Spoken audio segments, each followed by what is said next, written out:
Good morning. Good morning, everyone. Welcome to Col-hozeh Children Development Foundation Caregiver Training 2024. Yay! I'm really glad to have you all. I'm Joy Okodute, the founder of Col-hozeh Children Development Foundation. So I'm really glad to have you all today. You're all so much welcome. Okay, a little bit about myself.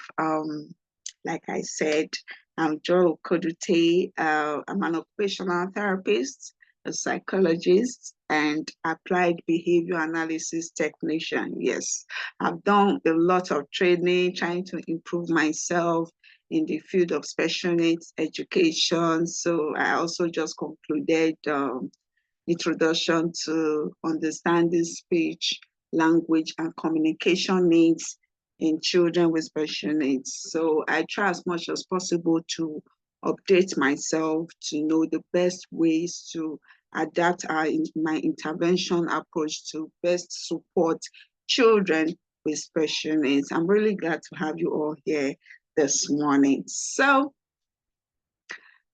I'm going to kick off right away. I hope you're with your pen, your paper, your jotters, so that you can take as many points as possible this morning. So this training will be looking at unlocking the secrets to engage children with special needs. Yes, you know, there are a lot of people who work with children with special needs, but the truth is, if you don't understand the basic things to look out for when engaging children with special needs, sometimes you might just,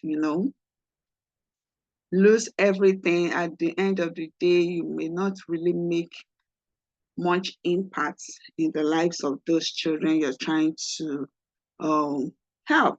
So that's why Col-hozeh bring you this training to also update as many caregivers as possible for them to be able to help and support children with special needs. So I will tell you a bit about Col-hozeh Children Develop. Oh, next slide. What are your expectations for the training? It's very important to know what we are to expect and what we are going to do in this training. So today we'll be looking at engaging children with special needs, the techniques, how you should adapt your teaching approach to best suit the individuals you're working with. Again, we're going to look at communication skills, not in a very broad aspect, because communication is a broad aspect on its own. So I'm just going to be looking at what will profit you in your own field of as you work with these children with special needs, like you're a teacher, how you can also facilitate communication skills while you are engaging the child in the classroom. Potty training, how you can also adapt skills, what you should do, how you should be consistent, and activities that can help improve fine motor skills. So these are the things we'll be looking at this morning. Okay, Col-hozeh Children Development Foundation. I hope I hope you can see everything. Yes. Okay, hope you can see it and it's clear from your end. All right. Col-hozeh Children Development Foundation is a non-profit organization that is set to help and support children and young adults from the ages of 2 to 18 years with special needs. Yes, that's what Col-hozeh is all about. And again, our goals. What is the reason behind Col-hozeh Children Development Foundation? So our goals, one is to provide individualized support and equal opportunities for all individuals with developmental disorders or delays from different socio-cultural backgrounds and religious belief. At Col-hozeh, we do not discriminate. We do not say, oh, you're from a rich home, you're from a poor home, you're from the middle class, or no, we don't do that here. We do not say, oh, because you are a Christian, or because you're a Muslim, or because you are Hindu or whatever religious belief. No, we respect each child and their background, wherever they're coming from. We respect them as, in short, we see them as human beings first. So, which is the most important thing? They are human beings that need help, and we are all out. We don't say, oh, because we work with children on the autism spectrum because they can walk. Oh, we cannot work with children with cerebral palsy because no, we do not discriminate. I know there are centers that will say, oh, if your child is not working, we cannot admit them, or if your child is having certain condition like cerebral palsy, we don't, no, we don't do that. We work with children irrespective of what you have or your condition or areas that you need help. We are all out to support. We also advocate for individuals with special needs, providing education for parents and the community at large through our social media handles, seminars, and organizing training, just like we are doing today. Just like we are doing today. This is part of what we are committed to. In short, you should follow us on Instagram and Facebook. Col-hozeh Children Development Foundation is on Instagram. There are lots of videos that have been uploaded, talking about different conditions, how you can support, how you should develop communication skills, using play, because I'm not really going to dwell so much on that. So you can just go back on our Instagram page and then watch those kind of videos on it. Follow us, yes, so that you can always get updated. We upload lots of videos on special needs education. Is our way to reach out to the global market. Is our way to advocate, to tell the people out there that yes, special needs children do exist. They are human beings and that they need support to function optimally in the society. So our vision and mission. So our vision is to bring out the unique greatness in every child with special needs or learning differences to remain relevant in the society and the world through modern technological advancement. You see, every individual is unique. Why did I say so? Children with special needs, you might say that, oh, generally, oh, they have issues. But the truth is, as long as you're a human being, do you know you have God-given gifts, God-given hidden talents? So it will take a lot of attention, observation, sensitivity to tap into those skills. And guess what? Children with special needs, most of them are actually very gifted. Some are good with memory, some are good with singing, some are good with instruments, some are good in, playing games, operative. Have you seen a 4-year-old child with special needs? Give that child your phone. Even the areas that you don't even think they existed in your phone, they will help you to operate it and bring it out for you. So these are the skills. They are skills.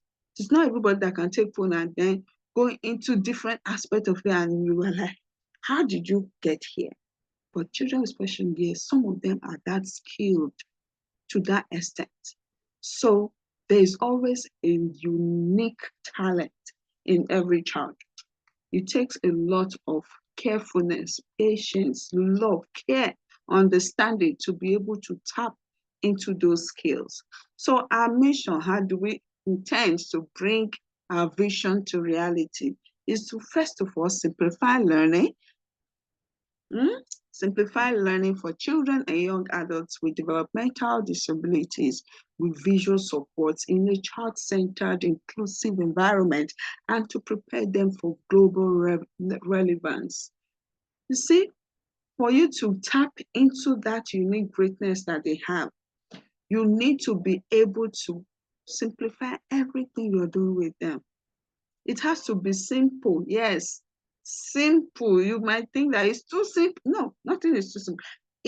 By the time the task you're giving them is very simple, it helps them to synchronize the concept you're trying to teach. It helps them to understand and pay more attention. But when you come with a very difficult task, they will just log off on you. You might be thinking, I'm working so hard, this child is not responding. The truth is, what is your approach? Okay, so to consistently deliver concepts through individual learning styles, to develop an innate desire to learn, and to create a self-discovery environment for all through modern technology to reach the global markets. So now, once you're able to simplify what you're teaching, now, as you're doing that, consistency is another main thing that needs to be in place.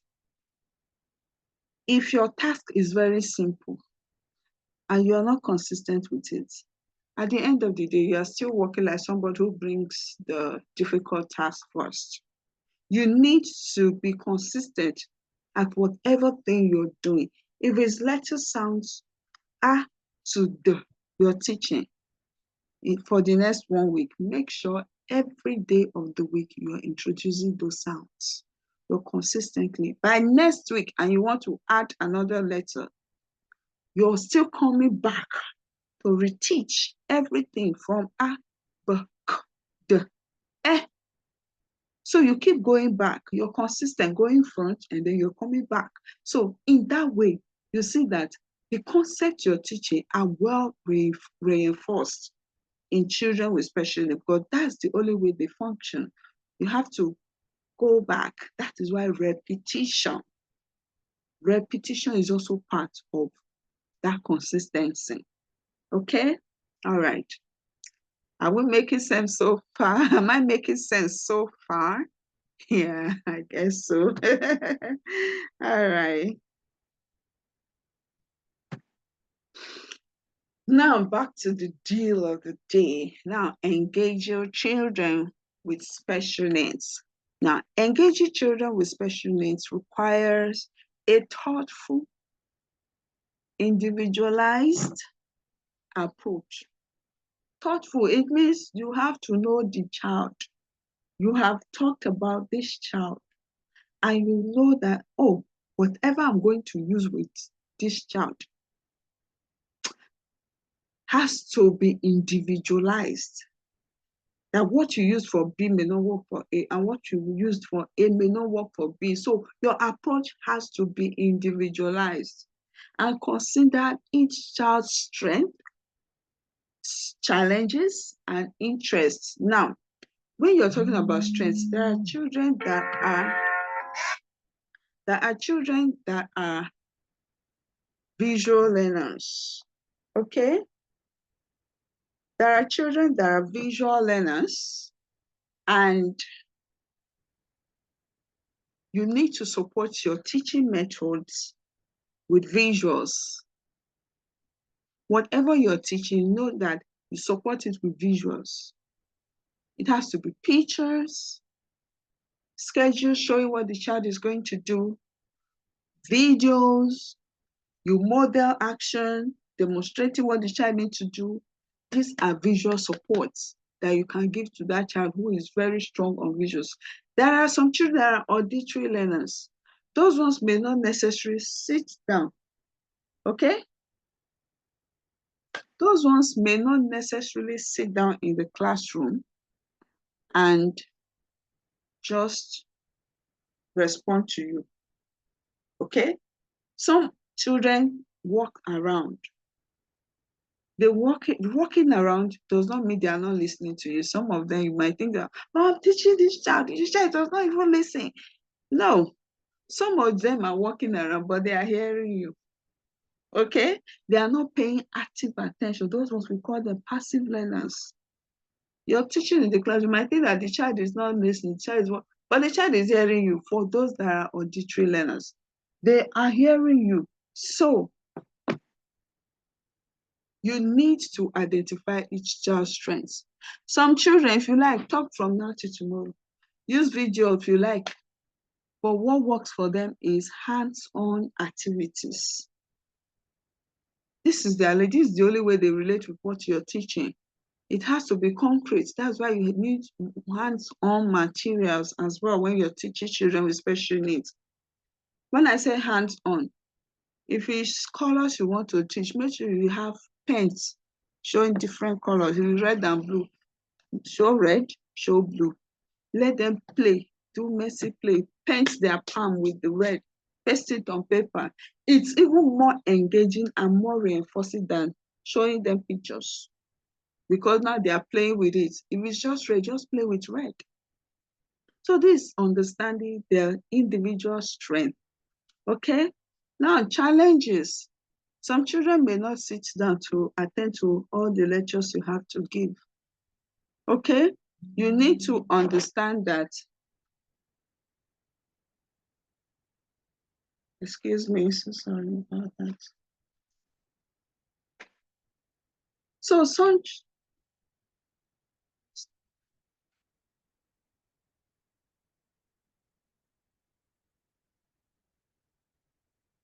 hello, who is this? Good morning. Okay, good morning. I'm fine. All right.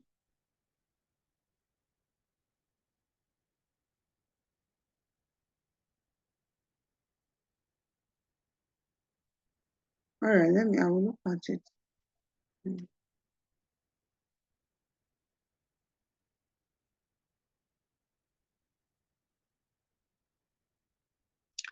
So sorry for that breakage. So look at like challenges. Okay. Looking at challenges, some children may not be able to sit down to listen to all your lectures. Okay? Some children may not be able to copy all the notes you have to copy in class. Some children may not be able to pay long attention to what you're teaching. So you need to understand this and then know how you plan for the children. Now, their interest. Some children may like music. Some may like drum, playing musical instruments. Some may like art and crafts. Okay? There are so many things that some may be so good with technology. Okay? So you need to understand what are their area of interest, what are their strengths, what are their weaknesses, how can I help? So this is you now understanding each child's differences. Okay? And you need to plan accordingly to meet their needs. So there's a video I uploaded, was it 2 weeks ago? I called it Rainbow Classroom. Hmm? Rainbow Classroom. What that simply means is you have different children, different faces. In as much you have different children, different faces, that your scheme of work you have planned may not work. You have to also develop, understand the rainbow children in your class and develop your scheme to fit them. You need to be able to adapt. Now, I'm not saying you have for the 18 students you have in your classroom, you have to draw up 18 scheme of work. No, you still have your standard scheme of work. But for that one or two that will not flow with the other 60 students in your class, you need to be able, you need to be able to, you need to be able to also meet their needs. Okay? You need to be able to meet their needs. Sorry, I mistakenly almost turned off my Wi-Fi. You need to be able to meet their needs. Okay?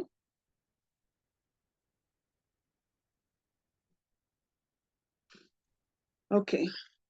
That's it for that. I hope this is clear. Okay? Don't worry, there will be time for questions. Just jot down your questions and we'll respond to them as time goes on. All right. Now, understand, yes. Understand their needs and create a supportive environment. First of all, for you to work with any child with special needs, first, you need to know that you need to have an assessment report from the parents or from this. If you're working for a school, you need to have a background information about that child. You can't afford to have a child with special needs in your class and you don't know You don't have any background information about that child. They just brought the child. The next you want to plan to work with that child, plan your whole scheme to work. So what are you going to work with? Like, what are you going to actually plan when you don't have information about this child? Okay, it's always good to have background information about this child because this will help to inform your decision about your approach to working with them. Okay, start by understanding the specific needs, preferences, and abilities of each child. This might involve consulting with specialists, teachers, or caregivers. Parents is included. Yes.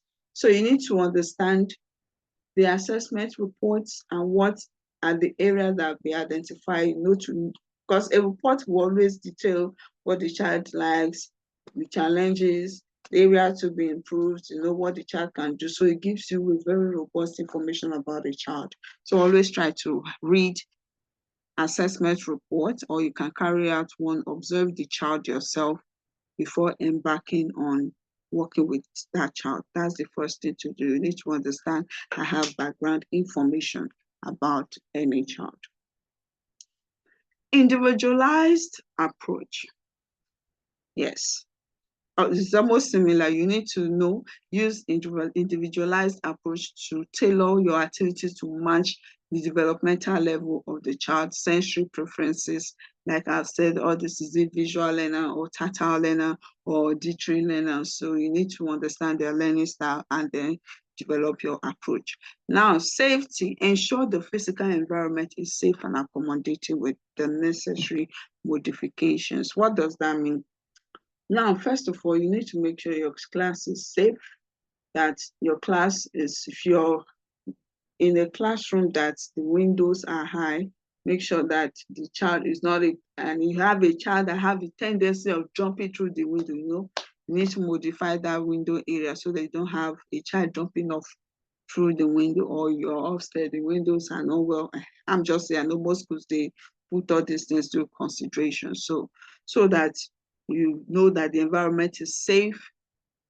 What about pains on the ground, things that can easily injure? Now, this even goes to all the children in the classroom. Make sure your environment is safe. For children with special needs, make sure the class is not noisy, it's sensory friendly. That means that there's not too much noise, it's not too lighted, it's not too many distractions all around. Okay. Now, consistency and routine. Having a functional routine is very important. You have your schedule that you're working with and stick to it. This helps children with special needs to function better. I will dwell more on schedules and routine, okay, later on as we go on. So you need to be consistent in what you're doing. And if anything is going to change your daily routine in the classroom or at home or with the child you're working with, you need to be able to inform this child ahead of time. It's called priming in ABA. You prime the child. Oh, if the child is used to swimming on a certain day and that day it rained or the pool is undergoing maintenance, you have to start telling this child, if you know a day before, you can talk to the child a day before. Oh, John, tomorrow the pool will be undergoing maintenance. It means you will not be able to swim. John may not understand.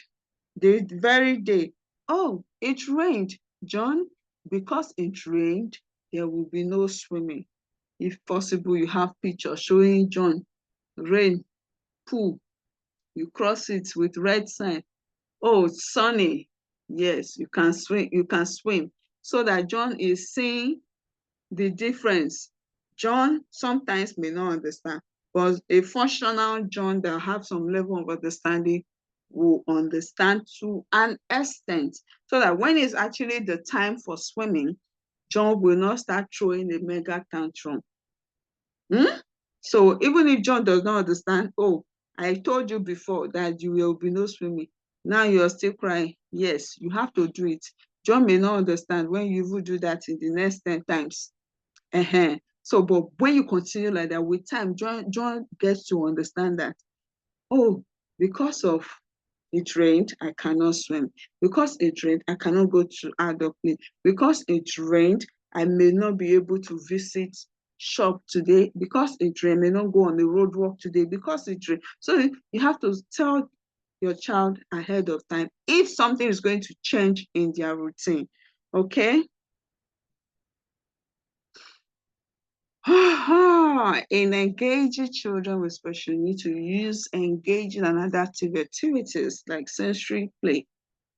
When you're engaging your students or your child, you need to give opportunity for that break so that they can go play on their own, work on different textures, work on the toy, work on the sand, climb different, work on tires, walk, go swing, jump on the trampoline, do play with Play-Doh, do all sorts of things here. This is very important. It helps them to self-regulate. At that point, they are in charge of their time. They are doing, although you're watching them to keep them safe, that time you're not instructing them. They know exactly what to do at that point. It's a free time for them. It helps them to relax without you infringing them.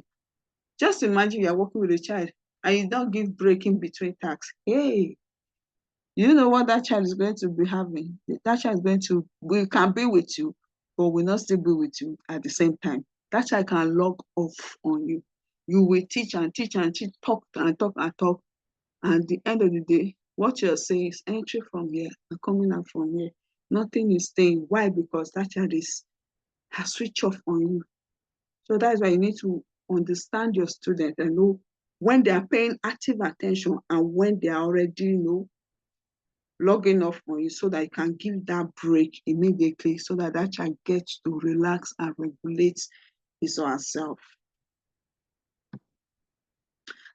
Another thing you can also help use in supporting your students in the classroom is use visual aids like picture schedules, flashcards, or videos to help understand instructions and stay focused. You can see that everything that we're talking about, it's rhymed with our vision and our mission statement, because that is the secret. You cannot afford to teach children with special needs in an abstract manner. It's not going to work.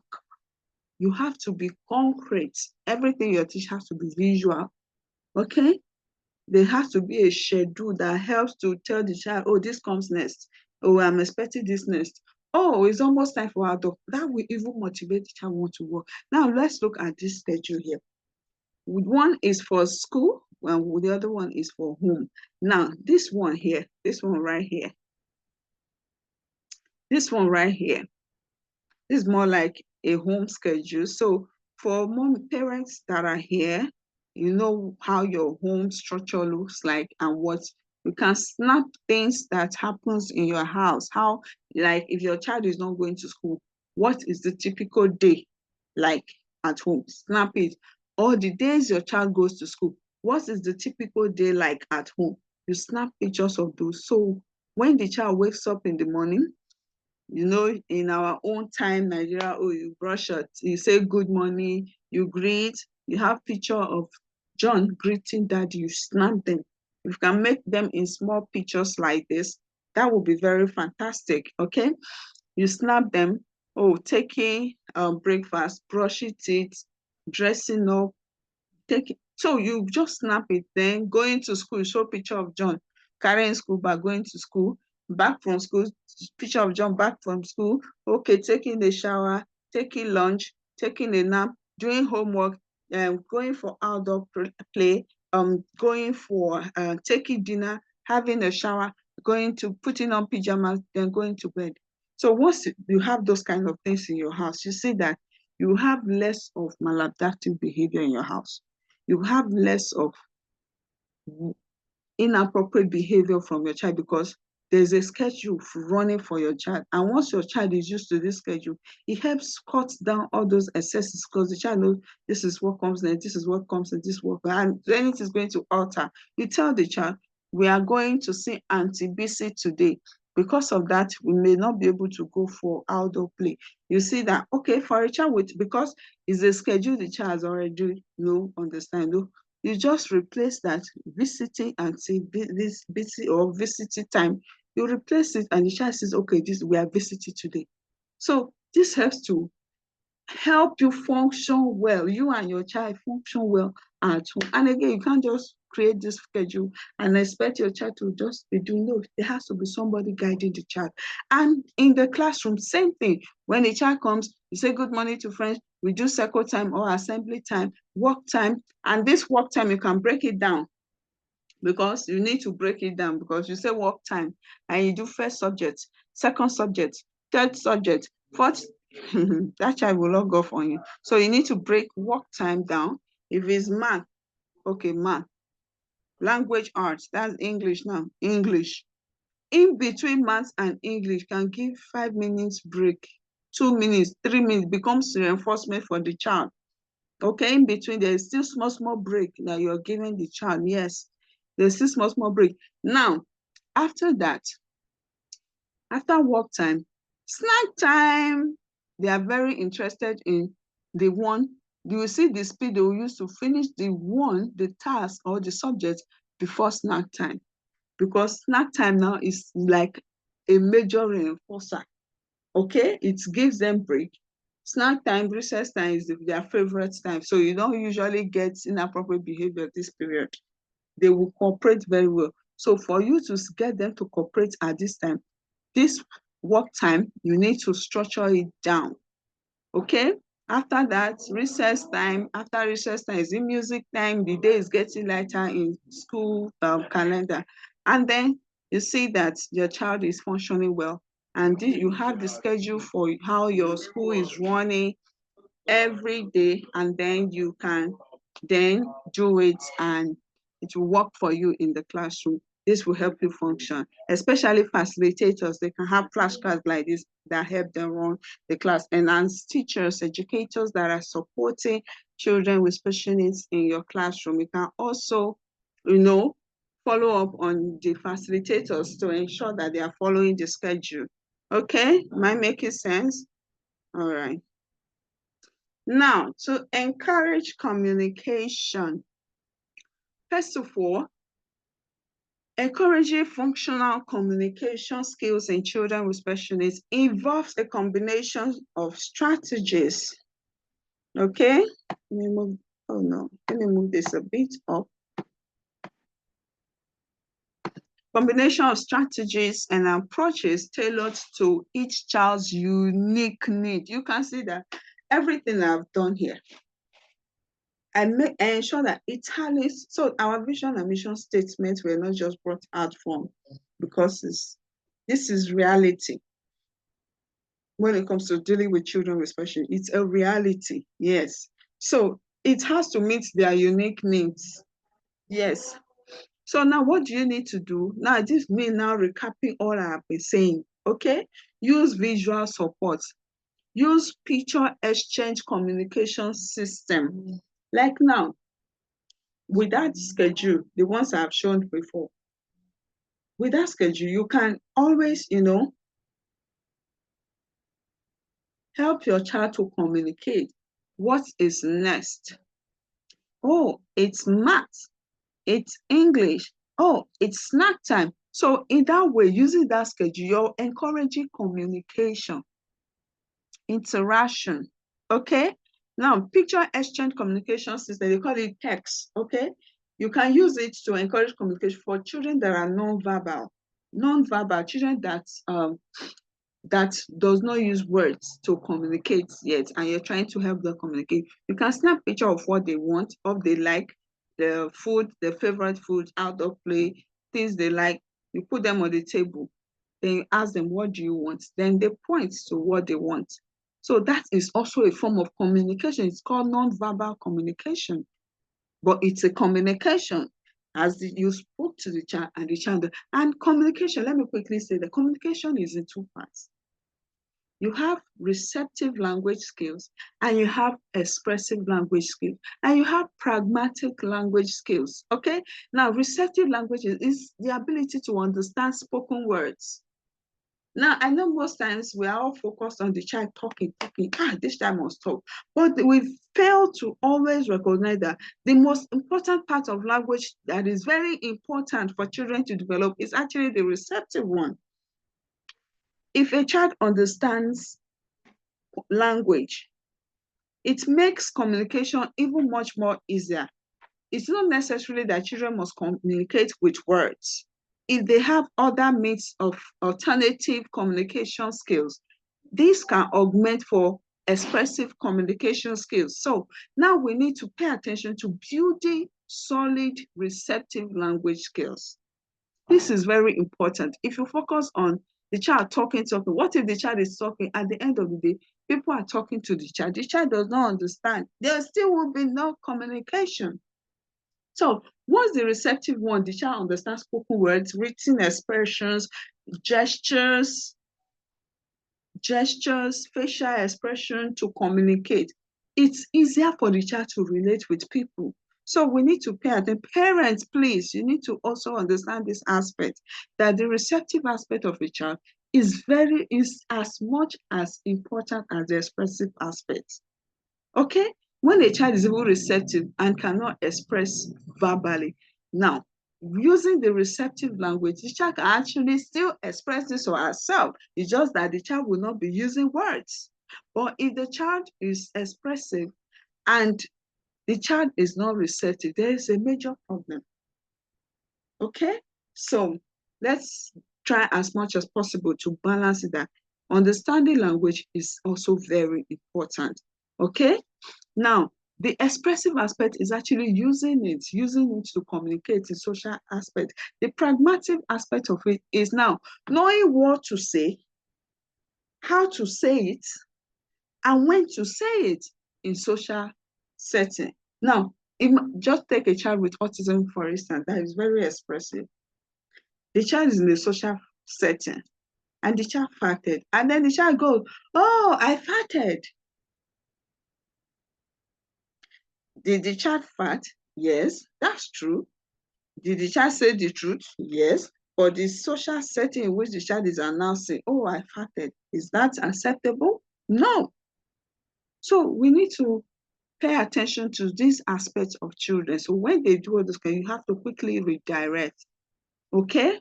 To know when and how to say it, okay? How did the child say, shouted you, "Oh, I farted," or somebody did something and you next thing? I was at work one day, and then one of my colleagues that wasn't so feeling well sat down and she dozed off. And this child just walked into the room and said, "Oh, call the therapist's name. You were sleeping." Shouted it so loud. But the child is telling the truth. How did the child say it? The child told the truth, but was it appropriate the way the child shouted it? No. Pragmatic, understanding what to say, when and how to say it. So that's it. Implement modeling and imitation. These are another aspects, okay? When you want a child to say something and then you're trying to model to a child, you say phone. You're asking the child, "What is this?" The child is looking at you. What you need to say is phone. For a child using one word. For a child that can use two phrases, a phone. A child that can use sentence, this is a phone. For a child that is very advanced, this is a blue phone. Oh, what do you do with the phone? Oh, I make calls with the phone. I send messages with the phone. I check my emails with the phone. I do a lot. So you can see that is you model what you want the child to say to you. As you're saying it, you're pausing, letting the child to repeat after you. Okay? You have to make the child repeat after you everything you want the child to say. That in that way you're building receptive and expressive. Now to build receptive, say touch phone. That's receptive. If the child does, the child has responded. That's receptive. Oh, between green and blue phone. Now touch green phone. If the child is able to discriminate, that's the child is receptive. Oh, between this and this, which one is the smartphone? And if the child goes for this one, yes. So this is receptive. Receptive is Now, me asking you a question, you now be able to receive it, process it, give it a meaning, and give me the appropriate feedback. That is receptive language. Now, expressive is now you be able to label it. What is the phone? What do you do with the phone? I make calls with the phone. Oh, which phone is bigger? The blue one. Which phone is smaller? The green one. So these are ways you can facilitate communication skills in children. Now, when your child or your students are doing all these things, the next thing you should do, reinforce them. Oh, wow, go John. Go, John is our case study today. So I'm going to use John as our case study. I don't even know. I don't know any child called John that is on the spectrum, but John is my case study. If you watch my previous videos on my channels, I use John as case study, although I don't know any child called John. Okay, that's it. You reinforce, use positive reinforcement. Giving that child short break is reinforcement. Give them high five is reinforcement. Well done, good job. Wow, you said that. Very good. You are very smart. You're an intelligent boy. Oh wow, I'm very proud of you. Are you proud of yourself? These are ways we motivate and encourage. I have a child that I have a client, a student that when I give this kind of Baba praise, oh, she'll be like, oh, what's that? Then I go and say, give me a when she has done very well. So the reinforcement is in stages. It's depending on what you do that may give you a very high, reinforcing. It's saying the feedback. If you are a little bit high five, good job. But when she has done something wise, say, oh, give me a juicy, that juicy is the biggest hug she will get. Oh, then we go out and then you see her say, oh, and then she's giving me a juicy hug and then smiling. That's huge reinforcement for her. So at that juicy hug, she doesn't get it all the time. So she only gets it when she has done something very spectacular and she understands our reinforcing schedules. Okay? Uh-huh. So now, engage creates communication opportunities. Now, especially let me speak to parents. Create opportunities for your children to communicate. Not that John wakes up, the toothbrush is ready, waiting for him to come and use. They have put toothpaste on the toothbrush. The water that he's going to use is ready. The water he's going to use to bath is ready. Breakfast is waiting for John. The clothes John is going to wear is waiting. The shoes he's going to wear is waiting. Now, when everything is done for John, at the end of the day, John does not have any need to communicate with anybody now because my needs are already met. In the classroom, notebook, they are sharing it. John have his own. Everything is readily available for John. Do I need to ask anything again? Do I need to say, I'm not lacking anything? You need to create opportunities for your students, your children, to make requests, demand for things, please. I can't emphasize on this enough. Don't make everything even if your child is hungry and you know that it's hungry and the child keeps pulling you, use that opportunity to engage your child in communication. Oh, John, are you hungry? Then you go ahead to say, yes, I'm hungry. Mommy, I'm hungry. Now you're modeling what you want John to be telling you each time he's hungry to him. So that he knows that when it comes to pull you, that you're not going to stand up till he starts telling you those things. And now it doesn't mean that when John comes, you model it. The next time he's coming, you expect him to repeat. No, you keep modeling until you see a brake light. Okay? Now let's move on. You engage in play-based learning. I uploaded a video already. It's on our Instagram page, developing communication skills through play. So you can refer to that on our Instagram and watch the video. Play is another aspect that you cannot undermine. Play, not that you want your child to talk. John, what is this? John, what is this? I said you should label this. Call, phone, say phone. John, say phone. Hey, When you come with that kind of approach, John will log off on you. Or John will start crying when John sees you next time. Or John will just see you as a threat or somebody that is taking away his peace. So when you come playfully, oh wow, I have something in my hand. Hello, mommy. Hello, daddy. How are John? Do you want to talk on the phone? What is this? You're playfully, that's the magic. You want to teach John numbers and you're coming. Today we are doing 1 to 10. John, you copy 1 to 10. Eh? It's not going to work. You need to be playful in your approach. Now, being playful does not mean that when you need to be firm, you should not be playing. You need to know the difference, know when to be firm and know when to loosen up so that you don't get John to be playing all day. And then when it's time to be serious, or you are now too serious and John is not afraid of you. So you need to balance it. So now, collaborate with professionals, work with speech therapists, speech pathologists to actually identify the level of severity of your child's language and speech and language issues. So you need to know what area is actually the child is lacking. Is it more unreceptive or more expressive or pragmatic? It now depends on your child's level. Now focus on functional words and phrase. There is no need teaching John vocabularies that are not of that are not going to be of use to him. Focus on the functional one. You want John to request for food items. You want John to be able to tell you where he went. We want John to be able to tell you, Mommy, I'm hungry. Oh, I want to go for a break.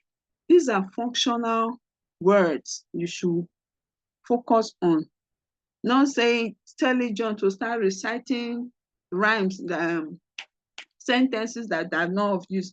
Anything you do with John should be focused on functional words that are going to be useful for the child you're working with. Now, encourage social interaction amongst peers. Yes. Encourage social interaction involving children in group activities. Okay. So this like a visual schedule on what you can use, alternative communication, like text. So this more like text. Excuse me, this is more like text. I want trampoline. I want keywords, bubbles. I want outdoor play. I want food. I want water. Very keywords for children that are starting, but for children that are already that can make sentences. I want to eat. I want to go outside. So you can. It depends on your child's level, on your student's level. Yeah. Now for facilitators too, you can also work with this. Okay. Build social skills, organize small activities and encourage social interaction, cooperation, and teamwork is another way to facilitate communication in the classroom. Now, important things to do as parents, educators, and therapists. Use positive reinforcement. I've spoken about this. Collaborate with other professionals. I've spoken about this. Involve your parents. Anything, if you're a teacher, your parents or your management, everybody needs to be aware of what you're doing, the progress, feedback. There has to be open communication between all the team managing that child. So be patient and flexible. There are times that, the child may come to your classroom just disrupting the class. You need to understand that sometimes some children, they don't sleep at night. So when they come to school, they are cranky and they are trying to even rest by themselves. And now you are making them to do 1 or 2 work that they don't want to do. You need to be patient, understand why children are behaving the way they are before you do anything, okay? You need to be flexible that, because he didn't sleep on time. Oh, okay, the child might need some time alone. You need some time to take a nap. So you need to understand, you need to be flexible. Keep your client information confidential. Yes, this is very important as well. You need to keep your your students' information confidential. If the person is not in the team working with the child directly, the person does not need to know what you're doing with the child. The next person does not know, oh, you work with that child. It's keeping them safe, okay? Keep everything that concerns your students safe. Even your co-teacher, if they don't work directly with that child, they don't need to know, except the management that need to relate with the parents that, yes, you can now tell them. So confidentiality is also part of building trust between you and your customers. Celebrate small wins. Don't expect that to join identify 1 to 100 before you can actually know that John has made progress. If John can identify 1 to 5 correctly, confidently, and independently, celebrate John, okay? Now, how you should engage your students and clients. Now, prepare your classroom sessions ahead of time. Don't wait until things are bad before you now start, oh, what am I going to do? Plan your sessions ahead of time. Know what your students like. Simplify learning by breaking them down into smaller units. Use visual to illustrate your points. Flashcard videos and stories, hands-on objects. These are ways you can also facilitate your students to learn. Now, understand the instructional level of your students. Okay? The child that is 10 years old, don't talk to the child as if you're talking to a 2-year-old. Understand the instructional level. And if your student is 10 years old and the instructional level of that child, of that 10-year-old is like 5, relates to that child at that level. But don't disrespect your students, okay? Avoid use of negative words like, no, don't do that. That's wrong. What is wrong with you? Is something wrong with you? No, don't do that. Replace negative terms with more positive ones, such as let's try again, good try. I'll model the right response to your students. Use errorless teaching methods by saying what is expected of the client and then prompt. Don't wait until the child is able to do it independently. No, use errorless teaching. Is with time, when you see that the child is actually improving, then you can now start withdrawing your prompt. Use social praises, nursery rhymes, like errorless teaching method, like I've said. Yeah. Know your child. Be acquainted with the information about your students. Monitor IEP program scheme to enable you track progress. Understand their strengths and weaknesses. Be sensitive to know when to change tasks when not eliciting the desired response. Know when to be firm and friendly. Communicate with variation in spatial expression and tone. Don't be too serious all the time. Know when to smile, know when to be firm, know when to just be neutral. Okay? Now, doing potty training, this is another aspect. So I will just going to be quick. If possible, you can get visual support for your students that are on potty training, or your children that need potty training drills. Use social stories, read stories about going to the toilet. Use flashcards, model the steps with them. Use videos that shows children going to the toilet, using the toilet and coming back.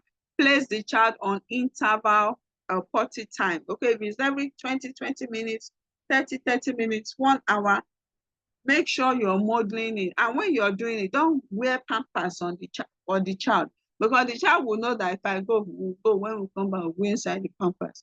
So by the time the child is on pant, and the child will on himself, even will not be comfortable. With time, the child will start to readjust. Okay, be consistent. Okay.